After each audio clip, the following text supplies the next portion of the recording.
Karibu mtazamaji wa Juve Media katika historia ya maisha ya watakatifu. Leo ni Aprili 29. Mama Kanisa anamkumbuka Mtakatifu Katarina wa Siena, bikira na mwalimu wa kanisa. Katarina alizaliwa huko Siena, Italia, mwaka 1347. Alipokuwa mdogo aliweka nadhiri ya kukaa bikira siku zote na aliahidi kumpenda Yesu daima. Bwana wetu alipendezwa na nadhiri ya Katarina, akamvika kidoleni pete ya thamani yenye almasi nzuri. Katarina peke yake aliweza kuiona pete hiyo. Wazazi wake walijaribu kumzuia asiingie utawa.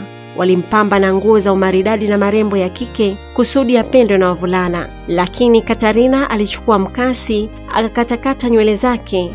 Mama yake akamkasirikia, kwa hiyo akampa kazi nzito nyumbani kama mtumwa. Katarina alivumilia hayo yote kwa upole. Mwisho wazazi wake walimkubalia aingie utawa wa tatu wa Mtakatifu Dominiko.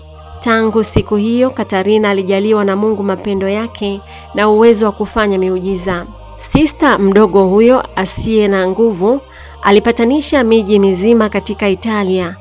Walipopambana siku zile wao kwa wao, aliwaongoza wakosefu wengi kwa Mungu. Alimrudisha Roma, Italia, papa aliyekuwa amehamia Avignoni, Ufaransa. Alifanya bidii kubwa kuamsha upya moyo wa maisha ya kitawa. Aliandika mafundisho safi juu ya maisha ya kiroho. Usiku na mchana hakuacha kusali, japo alielemewa na mawazo na masumbuko mengi. Kwa ajili ya upendo na unyenyekevu wake alistahili kuliliwa na watu wote siku ya kufa kwake.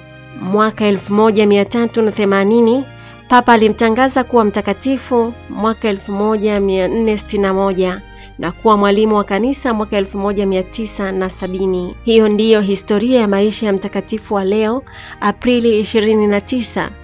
Naye ni Mtakatifu Katarina wa Siena, bikira na mwalimu wa kanisa.